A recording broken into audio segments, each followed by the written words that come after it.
Thanks for tuning into the Hidden Tracks podcast. You can find us wherever you find podcasts or listen to music. When you have an opportunity, please give us a 5-star review, write a little note, tell us how we're doing. We really appreciate it. It helps us keep this thing going. If you want to reach out to us, you can find us at Facebook at Hidden Tracks. Instagram is at HiddenTracks99, and if you'd like to send in submissions or talk to us or give us any feedback about what we're doing, our email is myhiddentracks99@gmail.com. Thank you so much again for tuning in, and I hope you enjoy the show.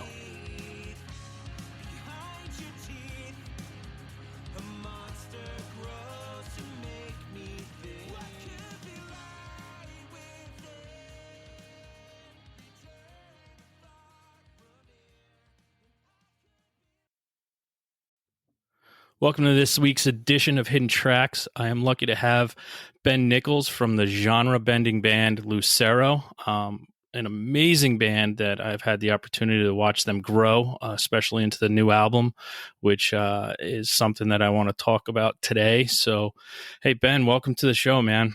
Hey, thanks for having me. So I got to say, the new album, When You Found Me, was something that I wasn't expecting, and I'm glad I wasn't, because it really took me back to, I mean, you and I are around the same age, so it took me back to growing up in the early 80s of that Tom Petty, Bruce Springsteen sound that when you get older, you never realized how much it and how important it really was. Yeah, definitely. I was running away from that stuff for a while. You get into punk rock and you get into other types of music, and the stuff that was there when you were growing up, you rebel against it. But it's I don't know, it pays off sometimes to revisit those times and those influences. How was it making this album during the the shitty situation the world is in, and putting it out during that time? There's a lot of stuff that's come out during this time, and I feel for artists such as yourself, especially a hardworking band that tours a lot on everything that you do, and to not have that format to follow up with it. I mean, what was your process like with putting this together? The process was a little different this time. Usually I'll kind of have the skeleton of some songs, and I'll take it to the guys in the band, and, you just get together at the rehearsal spot and you kind of bash around on these things until they kind of start to take shape. And the guys kind of figure out some parts.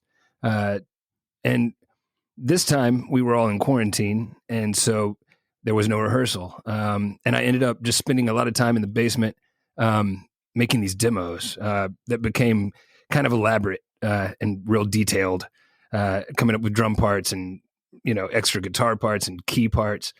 And maybe I spent a little too much time on the demos, so that when I emailed them to the guys, once we finally got into the studio, in summer of 2020, then it was a process not of, building up and, fleshing out these skeletons of songs. It was a job of whittling away at this mass of stuff that, had accumulated in the basement, on these demos that I'd made. But the end product was still, it was still Lucero songs. Even with some of these new sounds, the synthesizer sounds and the kind of 80s sounds, that was just kind of, that was a sound. Those were things I wanted to experiment with for a long time. But at the core, we were able to kind of, I think, find a nice balance between this new stuff, traditional Lucero songwriting, and we were able to work through this kind of pandemic in a backwards kind of way. But it all came through in the end. Now, is this the first time that you've put out an album where you're not ramped up to go out on tour on it? I mean, it's got to be a different feeling in your head when you finally put something out there to release and you have nowhere to go. Right. Usually we're on tour kind of as soon as, the album is released. And I don't know, it's been kind of nice this time, to sit back and, I don't know, just kind of, obviously everything's filtered through the computer or different websites, and you get your information from different places, but message boards and comment sections and things. but yeah, usually we're just going, 100% playing live shows. And this time we've been able to just kind of sit back and kind of watch it, I don't know, find its place and let people kind of digest it a little bit before seeing the songs live. And that's been interesting, especially with a record that sounds a little different than people were expecting. I'm kind of fine letting it simmer a little bit. And then by the time we do get out on the road again, these songs will have had time to kind of sink in. And I think people, I don't know, they'll have made them their own by the time we get on the road. So I think it might give make them for a time to better appreciate it. It's exactly. Gonna give them, when you hear something new from a band that you really like and it's different, your first reaction's usually Negative. I mean, really, I didn't want to say it, but it is. And I got it when I heard the first song when I played the album, I was like, oh. And then that's weird. Yeah, I'm like, that's it wasn't even weird. I was like, that's different. I think I said it out loud. I'm like, that's different. And I have a rule of 5. Like I listen to an album 5 different ways. All right. In the studio, driving in the car, mowing the lawn, and in earbuds. And I just have that it's a rule of 5 that I have. I give an album 5 times, and literally the second time I listened to it, one song popped out to me, Outrun the Moon.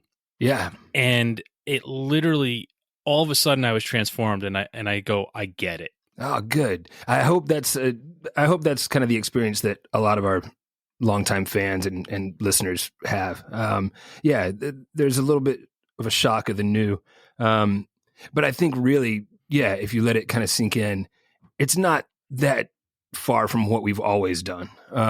Whether it was the Tennessee album way back in the day, or even something newer like All a Man Should Do or Among the Ghosts.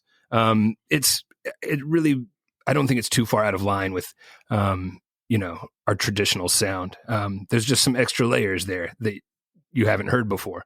But I think they're incorporated well enough to, once you give it a chance, if you honestly, actually give it a shot.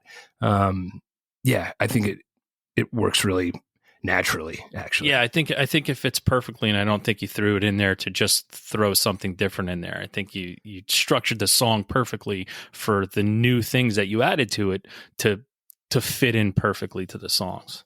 Man, I appreciate that. And it was I don't know, I definitely was shooting for that kind of classic 80s era classic rock sound, which has always been a part of what Lucero's done. We've never been a straightforward, country band, or even a straightforward alternative country band, or punk rock country, or whatever they've called us in the past. It's been a little bit of this and a little bit of that. That's why I called you genre blending. I like that. I like that a lot. You take that. You literally take aspects from every focus of music and you combine it into one. Where there's so many artists out there, but a lot of people wouldn't be able to do that and take a punk rock, a country, an emo, a rock and roll, and put it together in it and put out an album that's worthy of listening to. It sounds like it could be a jumbled mess. And I think over the course of our 20-year plus career, some things have been more successful than others, just sound wise. But it's been a really fun experiment seeing if I could take this kind of split personality and all these different tastes and all this different music that I love, and put it in one big pot and kind of make something productive out of it. You made the comment of something that you were running away from for that long time. And I was guilty of that as well, where, when we're younger, we didn't probably really understand Tom Petty all that well in the early 80s when we're children, and Bruce Springsteen. But now, well into our 40s, they're makes great sense. Songwriters. Yeah. It totally makes sense. And to just see, because you're growing into that as well, because every time you do something, you're maturing. And you have new experiences in your life, which you have a young daughter at home right now. So I'm sure that this 2020 was a good thing for you to to be around instead of working as hard as you guys do and touring. Yeah. Yeah. That was one of the kind of unforeseen upsides from me, was getting time with my family. That's actually been a topic in a lot of the songs I've written over the last however many years. The theme of being separated from the ones you love and just wanting to get back home. It was actually really enjoyable for me to spend time, just with the family. And, but it seems like there's something missing without being on the road and doing live shows.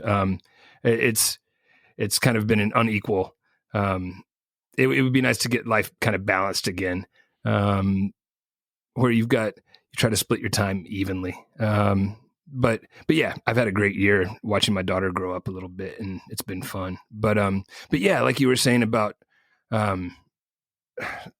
growing up listening to songs, like, yeah, in the old days when I was a kid in the 80s, I had no idea how a song was written. And I knew there were songs that I liked and songs that I didn't like, but I didn't think about necessarily why I liked one song over another. I don't know. It's such a personal thing.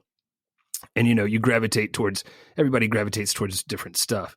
But yeah, as I've gotten older, you go back and you realize, these guys were excellent songwriters, guys like Tom Petty and Bruce Springsteen. I loved, discovering punk rock music. And then I actually went from discovering punk rock music to going all the way back and discovering, classic country stuff, the stuff you're supposed to like Johnny Cash and Merle Haggard and Willie Nelson and all that stuff. And then, then I kind of worked my way back to just the classic rock radio stuff that I grew up listening to. And yeah, a lot of it is, pop music that's, questionably put together. But even some of that stuff, I don't know. I can find inspiration in it. But the stuff like Tom Petty and Bruce Springsteen, that's just, you can't, those are unimpeachable. You can't, nobody can really talk too bad about those guys, and be serious about it. No. And you bring up the pop thing. And one of the things that we like to say here a lot of time, a good song is a good song, regardless of who's doing it. I mean, yeah. It connects with people. Yeah. There's two types of music. There's good and bad. And I do think there's something to that. There can be you can poorly write a song, and it's just not good. But yeah, genre aside, if it's well written, it's worth listening to. Yeah. And you going back and diving into that, I want to dive back into, do you remember when music completely changed your life? Like, it usually happens as a small child. I know it did for me when I heard something for the first time, and I completely was blown away and said, "Oh my, wait, this isn't Sesame Street. This isn't, right. a cartoon theme song or, Space Ghost." What was it? I'm sure your listeners have heard this story before, but I haven't. What was that? Well, see, so I'm going to be nice enough. Through all the episodes we've done, I've never told anyone what it was. Oh, really? I've been waiting to try to, but I will lay it out here today. To make it special. The first song I heard that changed my life was, I'll never forget, I was in the back of our Cutlass, our brown Cutlass, two-door Cutlass, driving back from my aunt's house, and the Beach Boys, Little Surfer came on the radio. Oh, yeah. And I think I was probably like 5 or 6. Yeah. And that changed my life. It changed my life. That's real similar to my story as well. And my dad was a Beach Boys fan. And I liked the rock and roll type stuff, the Barbara Ann and the Help Me Rondas. Yeah. Those really got me because, my dad had a 45 collection, and a lot of it I didn't necessarily get, but it was the really straightforward rock and roll stuff. It was the Rock Around the Clock, Rockin' Robin, maybe some Buddy Holly stuff. And the Beach Boys. That was what my dad kind of had, and we'd listen to it on cassette maybe in the car when we were driving around, or back then there were 50s stations on the radio, and he'd listen to the 50s old rock and roll station. Yeah, it's CBS 101 in New York. Yeah, that was the old with Cousin Brucey, the oldies station. Yeah. And that stuff, I would put Rockin' Robin on my little Winnie the Pooh 45 record player and get on my rockin' horse and just like ride the rockin' horse and just go. And yeah, there was something in that music that I was like, ooh, whatever this is, I don't even know what it is, but this feels good. This feels like, yeah, I want to be involved in this. And then you get a little bit older and maybe you take some piano lessons, or you play an instrument in the school band. And then you get a friend down the street that, has a guitar and an amp or a drum set. And then you start to discover how these sounds are actually made. I remember the first time I heard the kid down the street, strum a chord on the electric guitar. I was like, oh, that's, I'd heard a saxophone at school band or piano at piano lessons, but or a recorder. Recorder they handed out. Of course, we've all had our experiences with those. But yeah, when he played that chord, like through a little PV amp and like a Fender Stratocaster or whatever, and I was like, oh, that's how they make that sound. I didn't know that's where it.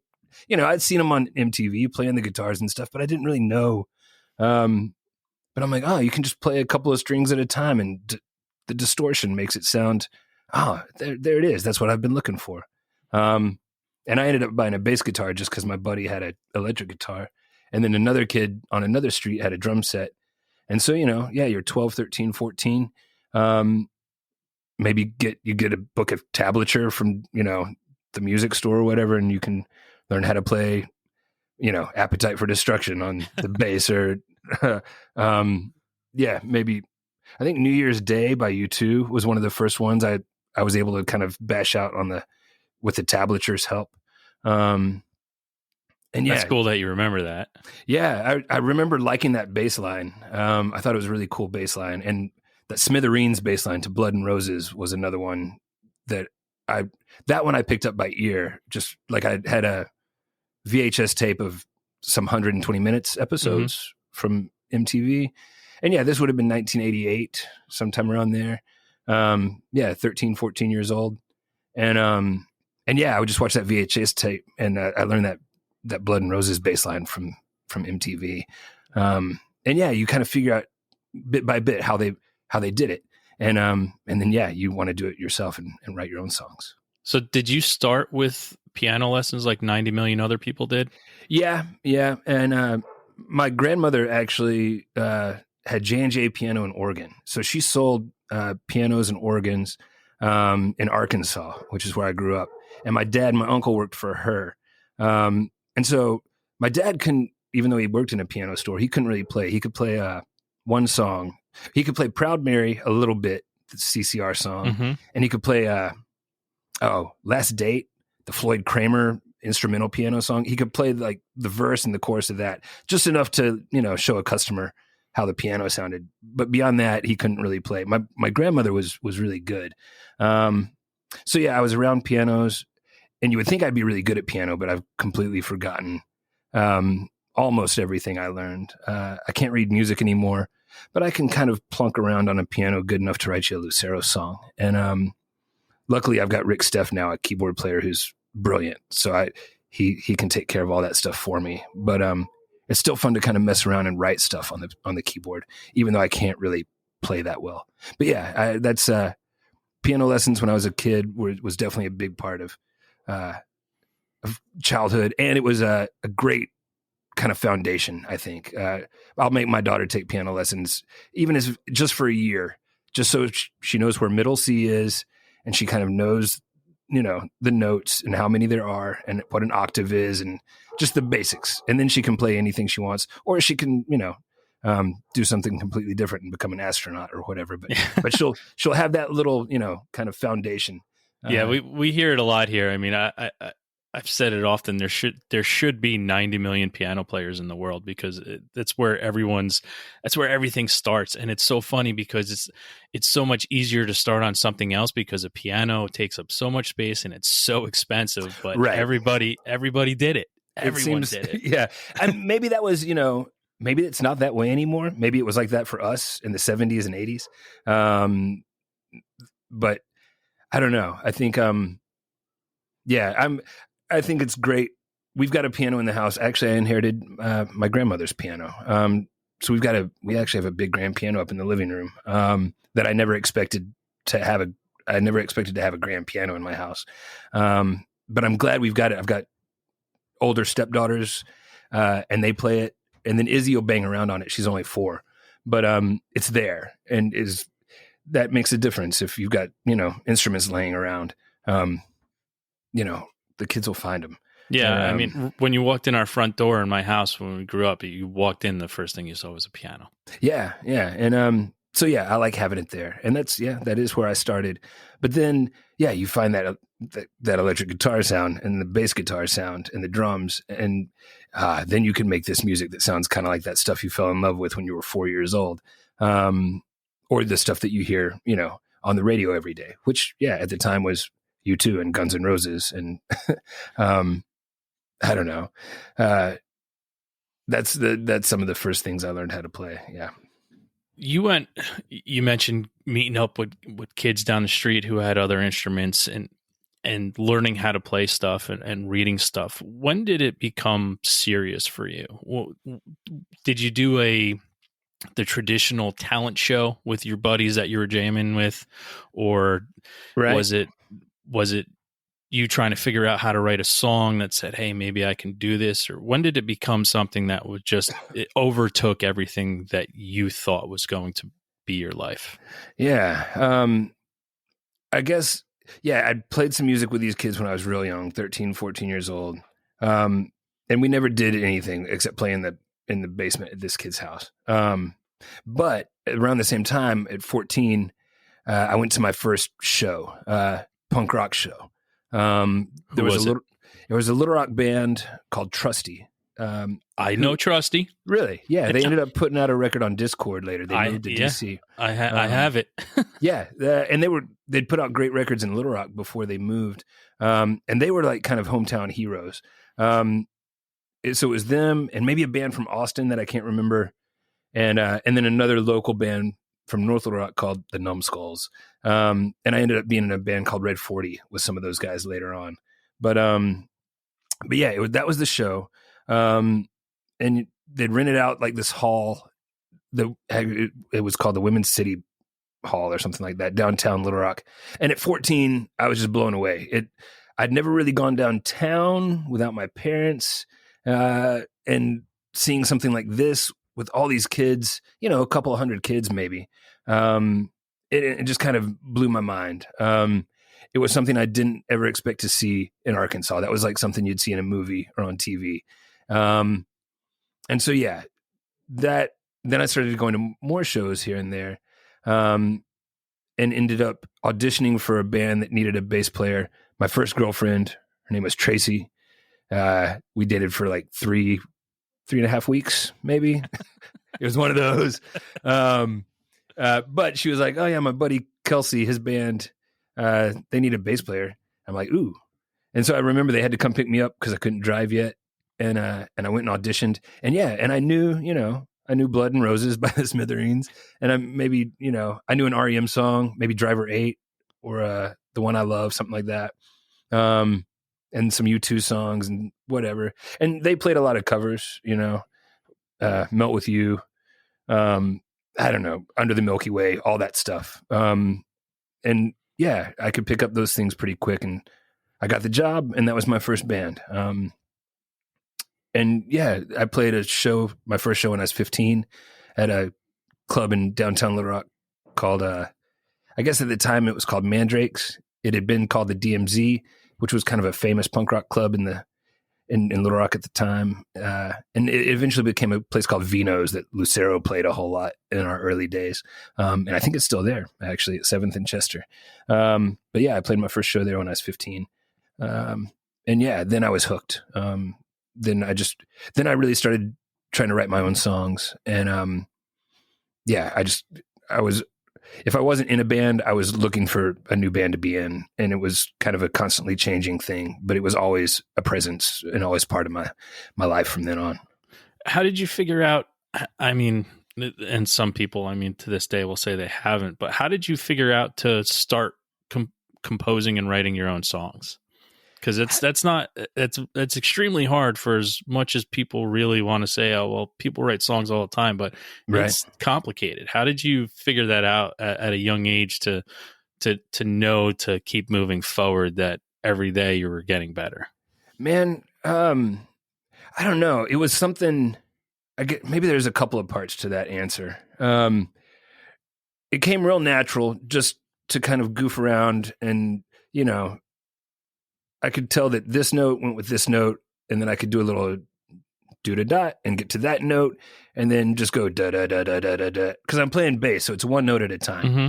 and that was fine. I didn't have to learn any chords. I could just put notes together, maybe play like a 2-string bass chord with the G and the D string, and maybe do some melodies like that. But it just kind of, that came real natural, just writing real simple bass lines. But then putting a song together, I remember I can't remember what band it was. It sounds cheesy, but it might have been a Red Hot Chili Peppers song. But I just took it and, like, I don't know, I counted out each line. He says this, and then he says this, and then he says this, and then he says this. All right, and that's one section. And I don't even know if I knew what a verse or a chorus was, but I just kind of mapped out this song. And then I took my own bass line and kind of put his lyrics on top of it just to see if they'd fit. And I remember it was like it seems so natural and so easy, but just that act of taking my own bass line that kind of was the same length as whatever, their musical part was, and then seeing how the words fit on top, just the act of doing it, it kind of, I don't know, it kind of opened my eyes to, I'm like, oh, okay, that's how. I kind of had to take a song apart so that I could rebuild it. And I remember I was like, oh, yeah, okay, yeah, I see how this fits together. I can do this. And then you kind of figure out that there's a verse and a chorus, and then maybe a guitar solo, and then a chorus, and then you're like, okay, you're done. That's all there is to it. And so then once I had kind of those two things, it was up to, I wrote a lot of really horrible lyrics when I was 15, 16, 17 years old. Teenage angst. Yeah, not even like I was too much of a dork. It was more, Dungeons and Dragons type lyrics and comic book type lyrics. Yeah, it was that stage. And then, and you're shooting for the stars. You want to make the songs epic and, I don't know, more complicated than they need to be. And then when I was 18 or 19, after going to enough punk rock shows, I was like, okay, I need to get back to basics and just write really simple, straightforward rock and roll songs. And this sounds cheesy too, but I was like, like Billy Idol, like really like dancing with myself, like just da da da da da da da, or the Ramones to be cooler, just really simple songs. Hey, listen, don't I love Billy Idol. Generation X was a big thing for me, and Billy Idol is still huge to me. Like he's amazing, and those songs are great. And that was like, for me, it kind of epitomized that modern sounding but simple, straightforward rock and roll that I'd always liked. And so then I started writing about stuff more from my, I don't know, the crushes that you have, or that kind of stuff. Your personal life, love, or a lot the language of music. Yep. And then that's kind of when everything clicked, and I was able to start writing songs that were, actually really similar to the stuff I'm still writing today. And so, so then at 18 or 19, I started a band called Red 40 in Little Rock. That was very kind of Jawbreaker influenced, and I don't know, emo wasn't what emo had become was to become yet. I still hate that moniker. I prefer the post-hardcore that it started with. Yeah, and moniker. That's I think that's what Jawbreaker is to me, really. Emo is what you saw on Warped Tour, and there's, I don't know, later, and that wasn't what I was listening to. I was listening to I don't know what I was listening to. Jawbox and Jawbreaker and a bunch of other local bands. Jawbox's Savory was one of my first. Oh wow, how heavy! Like this so is cool. Awesome. Yep. And so I started to I don't know. I started to take things a little more seriously and get more focused. And I kind of had this batch of influences, and I was like, okay, I'm going to go this direction. And yeah, I guess that's when everything kind of started to get, I don't know, more serious. Sorry, I was trying to think of the right word and I couldn't come up with anything other than serious. Do you remember the name of the first shitty song you wrote? Ooh, the very first, like when I was 15? Yeah. Oh man, I don't. I remember I had a song called the Superhero Song. Okay. And that was an early one, probably not the first. I don't remember the first song, to tell you the truth. But I was in a band. The first band that I auditioned for was SFZ, and that was my first band. And then with some of those guys and some other guys from a different band, I started a band called the Harbingers. And I started writing songs in the Harbingers. And so that's the Superhero Song. And maybe I know there's a few others, but I can't remember. All right. Well, I'll stick with the Superhero Song. That's cool. Sure. It goes back to the comic book nerdy stuff that you're talking exactly. about, which I'm the same. Listen, I'm still a comic book nerd, so whatever. Me too. I'm still into it. Where do you draw? Okay, I hate how I always have to reference, but your biggest influences, which usually turn out to be your favorite band, and I hate always trying to ask people what their favorite band is because I have a plethora of them, of course. But who are your biggest influences of you becoming what you are in Lucero now? Man, yeah, that's a tough one because Lucero has so many different influences that are kind of wide ranging. The story that I tell often is I've always been a big Tom Waits fan ever since high school. And he has a song on Rain Dogs called Blind Love. That's kind of a country-ish sounding song. There's maybe some, I don't know, fiddle or maybe pedal steel, but for Tom Waits, it's a very kind of country sounding song. And I heard that and I was like, man, if I could just start a band that played this kind of stuff. Because I'd been playing the punk rock loud stuff for a number of years and doing something that, I don't know, was a little more, something that I could maybe grow old gracefully with was appealing to me. And Tom Waits kind of represented that. He represented music that you could sing when you were 22 or you could sing when you were 72 and it would still be, it would work. Yeah, because he's always been cool. Yeah, always been cool and always seemed older than he was. Yeah. He always seemed kind of like a grizzled old dude, even when he was in his 20s probably. Yeah. And there was something that appealed to me about that. So that was kind of the impetus to start a band that didn't sound punk rock, but sounded more like, I don't know, whatever Tom Waits music is, which that's kind of hard to pin down as well.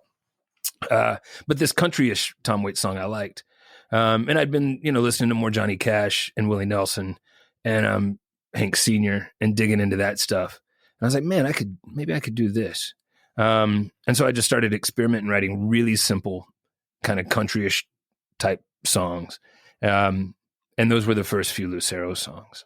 So yeah, Tom Waits and then Johnny Cash were big influences. So was the Pogues. I've always loved Shane MacGowan's songwriting and all the covers that they chose to do. And just the idea of that band was always so much fun. I was like, man, they hit their covers out of the park. Yeah. And I was like, if I could do, and they've got historical stuff, and I don't know, just their worldview was really cool to me. And I was like, man, if I could do like a band like the Pogues from the South, from the United States, the Southern United States, that would be kind of a cool concept. And so that's what I had, floating in my mind when I was looking to start Lucero. So do you have like a favorite band? I mean, you can have more than one, but like something that you constantly just go back to over and over again. And, when you don't know what to listen to, because there's so much out there, and I'm sure you have a vast array collection of music, but something that you're just like, okay, I don't know what to listen to, but I'm going to listen to this because I know it's always good and it always makes me feel a certain way. Man, right now I'd have to say it's actually, I don't want to lie to you. I want this to be the right answer. Like, I've had those bands, and then it'll be one thing for a number of years, and then it'll kind of shift to another thing. Tom Petty is definitely a big one right now. I remember when we were working on 1372 Overton Park with the producer Ted Hutt. He was like, if you had to just pick one song, what's the best song? And I thought about it for a second, and I was like, man, I'm going to go with, which is an impossible thing to answer, but I'm like, I'm going to go with Stop Dragging My Heart Around, which is actually on the Stevie Nicks record. Yeah. But it's written by Tom Petty, and he sings on it, and it's performed by the Heartbreakers with her singing. I'm like, that's a tough one to beat, because you've got Stevie Nicks' voice and Tom Petty's voice, and the Heartbreakers with Mike Campbell's guitar. And just that song itself is pretty badass. That one, if you've got a list of stuff to check off as to what makes a great rock and roll song, that one checks off a lot of the boxes. And the story behind how that came to be with Stevie Nicks is a great story too, which I won't bore people with today, but just you look into it, it's just a great story behind that. Yeah. There's I don't know. I know.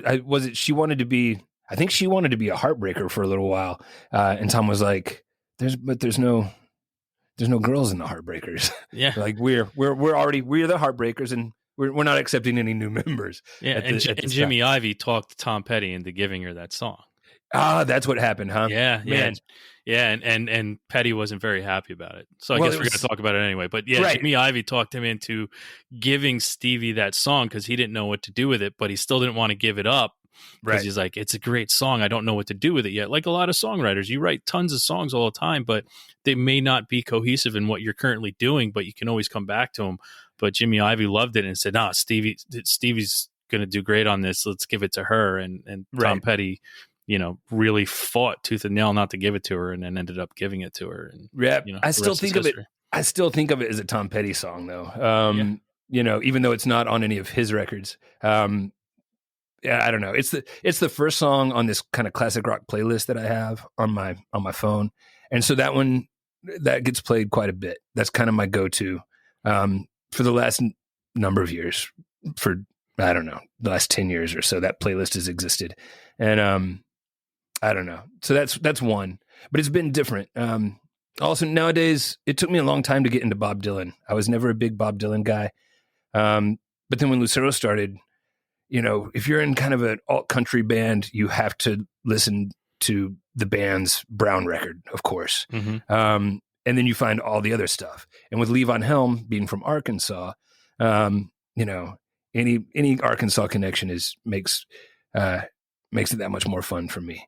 So I got into the band first, and then, kind of through them, I actually ended up digging more into Bob Dylan stuff. And now, if we get up on a weekend and I'm making breakfast for the kids, putting on a Bob Dylan record on a weekend morning around the house is real nice. So yeah, I listen to Bob Dylan a lot more than I ever thought I would. But yeah, I don't know. Yeah, he's one of those that I never, like, again, when you're younger, you don't get it. Like, I started to get it, I want to say probably 8 years ago. Yeah. When I was just like, I went out and I got a Bob Dylan record, and I was like, all right, I've read all of his poetry and his lyrics, and I'm like, okay, he's one of the best writers I've ever had the opportunity to see put pen to paper. I'm like, but I just never understood the music. And now I'm like, all right, I totally fucking get it. I see what everybody says, and now I understand. But for the longest time, it was really hard for me to understand what Bob Dylan was. Yeah, I think I was kind of in the same boat. I think he was smart. He was so much smarter than me that I couldn't connect. Yeah, it's possible. Yeah, me too. But yeah, it's when you kind of, I don't know. You can kind of, if you can set that aside and just, he's got these great lines, just, these great phrases. Phrases that are, this one line I could take it and that would be like the main line in the song, and I could, write crappy words around that one really good line and give you a song. Mm-hmm. But he has, a 5-minute song, and every line is one of those really good lines. Are you saying he wasted it? That's tough. I'm like, man, you could have had, but I'm like, that could be 10 different songs. There's 10 great lines in there. But yeah, that's just what you get with Bob Dylan. It's kind of an overload almost, but there's so much good stuff in there. It's I don't know. Yeah. If you can just sit back and take it all in, it's impressive. Do you have anything that you think people would be surprised that you really enjoy listening to? And we call it guilty pleasures, but I just want to call it, if there's something you think someone would be surprised that you get enjoyment out of listening to, like BTS or NSYNC or right. Man, I don't know. I don't know. I always said I'm a huge fan of that NXS Kick record. Dude, with like New Sensation and my friends and I, we dive into that. It's a constant rotation album that never realized how amazing it is. So good. Man, I'm trying to, there's, what was the one on Mystic? Oh, what's that song called? I can't, now I'm blanking out. But even the songs that, number 7 and 8 on the album, there's still really good stuff. But yeah, that whole record is really good. I don't know. Yeah, I don't know if people would realize how big an influence that's been on me, just in making me want to be in a rock and roll band. That's awesome. Yeah, I love that answer. Good. That's awesome. I think I would be more guilty about that in the old days, like in the punk rock days. But now I'm like, hell yeah, of course. Shit, yeah. I love that record.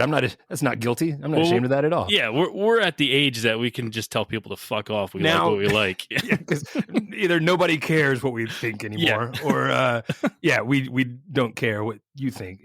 So yeah, I don't know. There's a lot of I don't know a lot about electronic music or synth type music, and I wouldn't say that I'm a fan. I don't know enough to be a true fan of any of it, but I'm digging into it more. I really like soundtracks, movie soundtracks. Yeah, that's what I wanted to get into next, because I had a question about that too. Because you do you do soundtrack work for people, a little bit. And you've done it for your brother, which is awesome.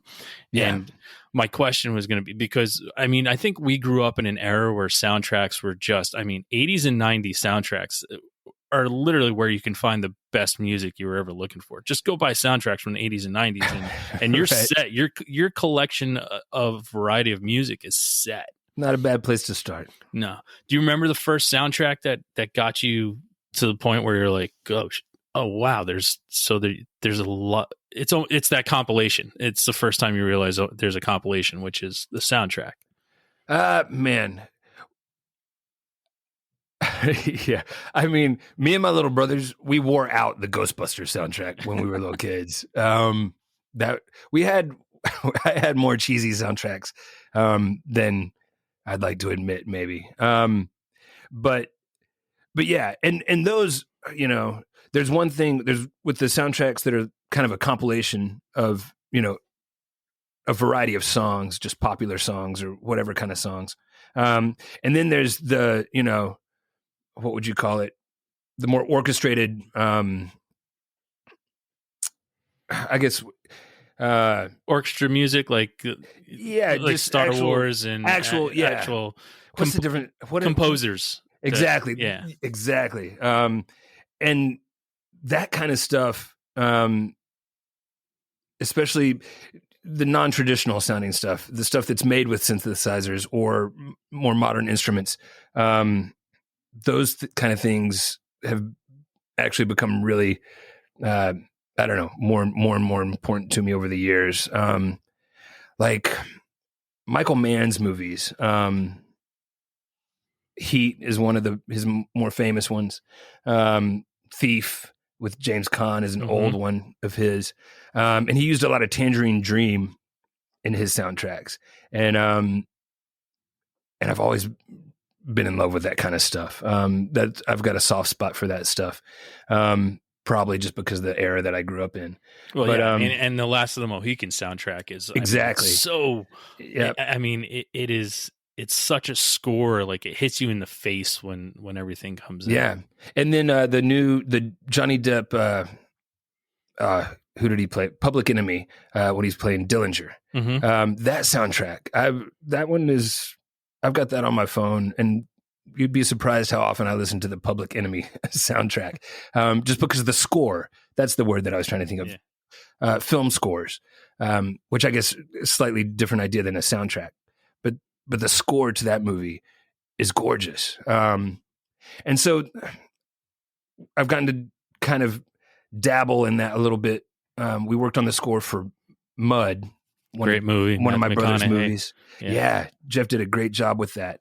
And yeah, we actually, we got to put the film up on a screen and just kind of play as it was going. And, that's a whole different planet than what Lucero usually does, but it was fun to try. And I don't know, it got me wanting to do more stuff in that direction. And so you got to actually take the emotion from the picture you're seeing and right. put that emotion into the music. So that's got to be, I mean, how do you even figure that out? I'm not really sure. I think it's mainly accidents. It's all kind of, you do it by feel. You use the force or whatever. You just kind of do it and it works or it doesn't. And if it doesn't work, then you try something else. I don't know if there's any kind of actual formula to that. Maybe there is. I mean, I don't do a whole lot of this, but in my experience, that's kind of how everything with music goes. You try something and it might or might not work. And the good part is there's, a bunch of other notes that you could try and you just keep trying until you find the right one. But yeah, those film scores, that idea of capturing that emotion that you see on the screen, I don't know. That's kind of what I wanted on the new Lucero record, the When You Found Me record. I wanted it to almost seem like a film score or like a movie soundtrack. And I don't know. I wanted to capture that kind of cinematic emotion. And yeah, this is kind of like When You Found Me is kind of like the score to my unmade 80s film. Now, I'm going to ask you to pick your favorite child, which is off of When You Found Me, new album that came out. What is the song that you're most proud of and that you think is why you made When You Found Me? Man, it's that it's tricky. You're right. That is a hard question. Yeah, it's picking your favorite child while they're all in the room. But that Outrun the Moon song that really struck you, that's the heart of the album to me. That's the one that kind of everything else kind of is based around that. Yeah, I think everything fell into place on the album for me when Outrun the Moon, it touched me. Like it really, I was like, I mapped out, I made the music video in my head. Good. Yeah. And then everything else just fell in around it and touched me. And I was like, I totally get this now. This is amazing. That's how it's supposed to work. That's good. And then, I love the opening track, the Have You Lost Your Way? Mm-hmm. Just that one line, little darling, have you lost your way? I don't know. I like that a whole lot. And it's more of an introduction than it is a full song. But it sets the mood. And then you've got kind of a more traditional rock and roll sounding song in Outrun the Moon that follows it. And I don't know, I was very pleased with how the record opens with those two songs. And then the third song is the one I think most Lucero fans would like the best, which is Coffin Nails, which it's more acoustic guitar based, even though it still, I think, retains this. It's still rock and roll. This kind of mood. Yeah. It doesn't. Yeah, it goes to a different scene in the movie, kind of. Yeah. And yeah, that's kind of a family based song, loosely based on my granddad and my great granddad. And yeah, that one, I kind of wanted to put in that specific spot just because I was like, all right, Lucero listeners, I know I've gotten kind of out there with the first two songs, but here we're all good. We're still Lucero. Everything's fine. Here's a little Coffin Nails. And then it goes kind of full 80s with Pull Me Close, Don't Let Go. But yeah, that was all. I really liked the way the first half of that record kind of flowed and set the mood and kind of set this scene. So yeah, I'm glad Outrun the Moon worked for you. That's kind of the anchor. Yeah, and one thing that I want to give you a lot of credit for is the way you open albums, which we're in the digital age of singles now, where everybody puts out one song, which I understand why. I get it. Right. But the way you've structured your albums to tell a story where almost, I got to say, pretty much every album starts off and it grabs you. Like the first songs just completely take you. Like off of That Much Further West, that's the opening track, and that song just takes you somewhere. Yeah, it's always been something we've put some thought into. And yeah, That Much Further West is a great driving song. I'm a big fan of songs where you can just kind of, you're on the, open road and you're just kind of cruising along and that song's playing. And yeah, you're in your own little movie there. Yeah, Sweet Little Thing's another one where of Tennessee, I'm just like, oh yeah, man, I'm just, I'm taken away. And one of my favorite albums, actually, we had a conversation about you with another artist, Jared Mann from Twin Foxes, and we discussed you for a while. And I was like, the album that I don't think gets all the credit that it should is All a Man Should Do. I'm like, that's the album. I don't know if it hit me because I was older. I'm like, but it made me feel, I don't know, it made me feel important that I was listening to it. Like, that's good. It was a piece of something that I didn't know at that time in my life I really needed. So I want to thank you for that album. Man, that's a really nice compliment. And yeah, I think that record kind of came about at a time when, I don't know, Lucero and the Lucero fan base were kind of going through some kind of transition. Or maybe I think I was personally going through kind of it was probably a life change of some sort. But yeah, I think there was maybe a disconnect between me and the band, and maybe the band and the audience, and everybody in between. And that record got made, and maybe kind of glossed over a little bit, kind of lost in the ruckus. But yeah, if you go back and listen to it, I think it points pretty clearly to the direction that we were headed with Among the Ghosts and When You Found Me. I think it kind of fits in with those albums better than what had come previously.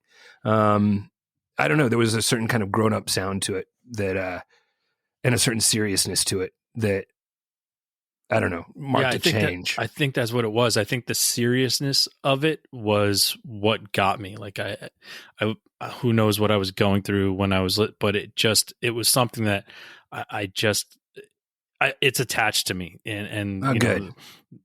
Jared asked me, he's like, what's your favorite Lucero album then? And I told him, he's like, really? I was like, yeah, man, like that's not a lot of people pick that one, but, but it's a solid choice. And I know, yeah, I think I can hear why you would make that choice. And I like that a lot. It's definitely kind of it's a point in Lucero's career, that we hadn't made it to before. I think we'd kind of learned a lot of stuff over the previous few albums. And we were kind of really able to bring it all to bear in a very intentional, kind of focused way, with that album. And that's, I think, what we've continued to do. But that was kind of our first step in that direction. Yeah. Well, I applaud you and I appreciate you for doing it. Thank you. A couple more things before I let you go. I don't want to keep you very long. First thing is, you got some live shows coming up. How do you feel? I'm curious to see how they go. We're playing an outdoor show at the Caverns in Tennessee, which usually it's the Caverns, you play in the cavern. But this time we're playing outside of the cavern. I'm sure it'll be great. We sold a lot of tickets for it, more than I thought we would. And then we're playing a drive-in theater. And folks have been doing this for a while now.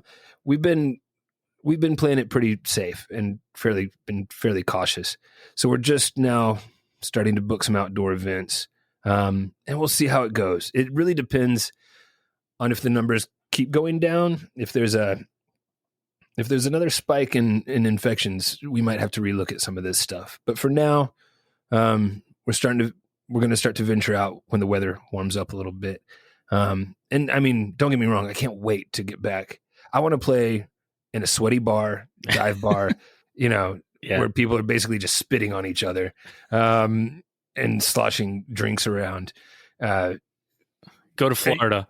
I mean, yeah, I'm not ready for it yet, but it'll be nice when we can safely do that again, or as safely as possible. I miss those days for sure. So I'm looking forward to giving it a shot. We'll see how it goes. Hopefully it works. I hope all this stuff works out. My wife got me tickets to Furnace Fest in September, and I was like, by then we better be great. So hopefully so. Hopefully the vaccines will really start kicking in by then. And if people don't, get too complacent right now, then September should be pretty good. But it just all depends on what we do between now and then. And I miss just like you. I miss the live music so much. A lot of people do. I miss it. Going to about 9 shows a month prior to COVID to being at the last show in New York City when it got shut down was just like and here I am almost a year to the day. I think it was March 11th. Dashboard Confessional and the Get Up Kids was the last show in New York City, and that was it. Man, oh man, the Get Up Kids was always a favorite of mine. But yeah, we played our last show March 7th, 2020, so just over a year ago. And then it's been a strange year, but yeah, we released a record. We recorded and released a record, and I don't know. It hasn't. I know it's been really tough on a lot of people, but I don't know. I've enjoyed my time at home and tried to make the best of the situation. Yeah, I think the majority of us have tried to make the best of what we've gone through. And, I've tried to tell people a lot, like, try and enjoy this, because if you're married or have kids, you're never going to get this much time with them ever again. It's true. So, and that's always been one of my problems is I wish, it's not a regret necessarily, but one thing I wish I would have realized through the last 22 years of being on tour is it always seemed like I wanted to be wherever I was thinking about the next place. I was never exactly where I wanted to be. If I was in one town, I wanted to be with a girl in a different town, or I wanted to be back home with my family, or just being where you are and enjoying the moment that you're in and the place that you're at the time. It shouldn't be taken for granted. I wish I would have done more of that. And yeah, that sounds like the advice that you're giving folks now is, make the most of the time and place that you're at. Yeah. You're never going to get it back. You're never going to get it back. So exactly. So try to make the best of it. Yeah. I'm trying to do that kind of more in my life in general, overall, just appreciating where I'm at the time. So my second to last question is, what would you most like to be remembered for as an artist? I just want to be a solid. If folks would just be like, oh yeah, he was a solid songwriter. He was a good songwriter.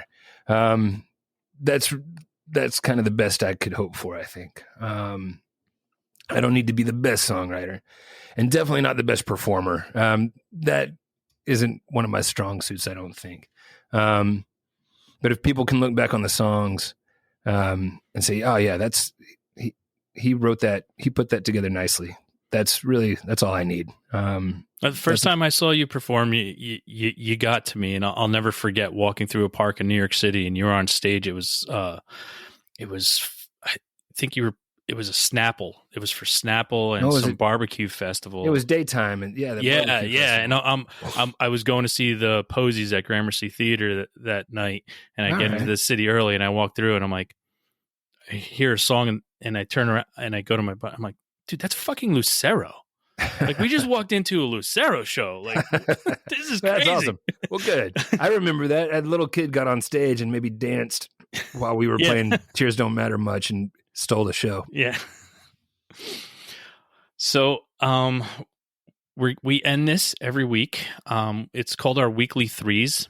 It's 3 things you're listening to right now that you would want somebody to check out. It doesn't have to be new. It could be old. It could be new. It could be whatever you're listening to. Just something you want people to check out. You give your threes. I give my threes. If you don't have something off the top of your head, I can go first, or you can go whatever you want, man. I'll go first because I've been listening to a whole lot of Nick Cave and the Bad Seeds recently. The work he's done on the last 3 albums it's different and it's amazing. And the stuff he's doing with Warren Ellis is just really cool. But that Ghost Teen album that he did, it's unlike anything else I've really heard before by him or anybody else. And it kind of fits this cinematic film score / rock and roll thing that I'm really digging right now. So Ghost Teen by Nick Cave would be my first one. Cool.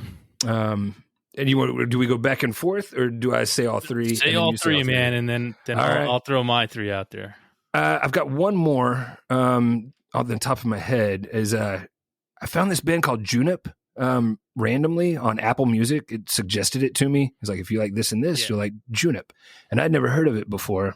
Maybe they're from, I'm not sure where they're from. Sweden, maybe. I'll probably get it wrong, but I believe they're from up there somewhere. And I can't remember the name of the album. But maybe their second album. I've been listening to it constantly. Just the vibe of it is really cool. I'm not going to try to describe it because I won't do it justice. No, but that's fine. Just the name gets people to check it out. All right. So Nick Cave, Junip. Oh my God. All right. Now number 3 is what the hell else have I been listening to? It's funny that this is the question that stumps people the most throughout the podcast. It's tough.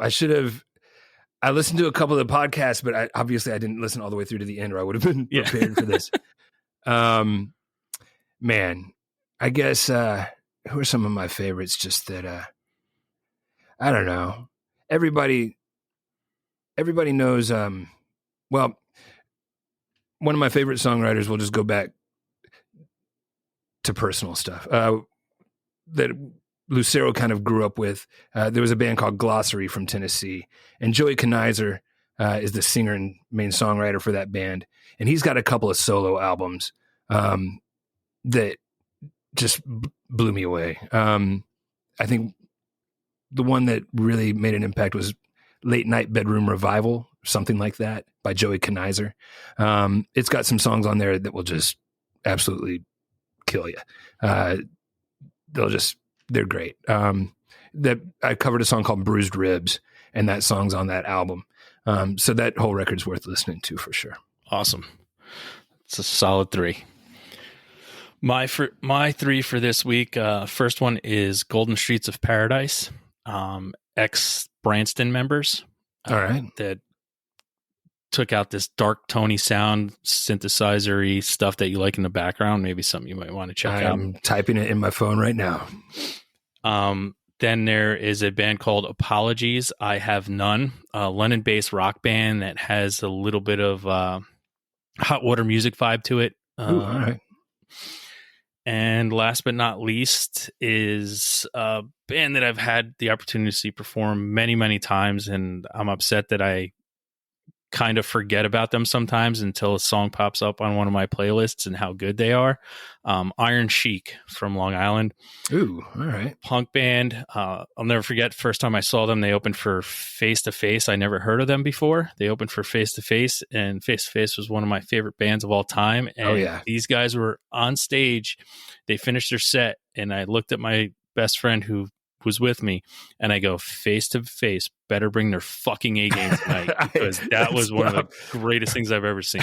We've had some shows like that where I'm like, I don't want to. We should just go home now. That opening band was so amazing. Yeah, nobody's gonna care about what we do now. Yeah. Like, hey assholes, don't you know that everybody bought the tickets for us? Right? Yeah, but no, it's That's cool. Iron Chic. All right. Yeah. Duly noted. Yeah. It's Chic, CHIC. Oh, C HIC. H Chic. Yeah. Gotcha. Yeah. Totally awesome. Three great bands that I'm definitely digging right now. All right. Well, hell yeah. But Ben, I want to thank you so much for being here. I want to give you an opportunity to just, say what you want to people out there, and, how to find your stuff if they've never heard of you before, and the first time they're going to hear about you is through this. Man, I'd love to give you the opportunity to say what you want to say to them and how to check out all your stuff that you're doing. Yeah, if you want to find us, it's just LUCEROmusic.com is the website. And if you Google Lucero, you can probably find us pretty easily. But yeah, if I've got to send something out, I just got to thank the fans for allowing us to, really supporting us through this whole pandemic. We've only played a few, live stream shows over the course of the last year. Usually you play, 150 live shows a year.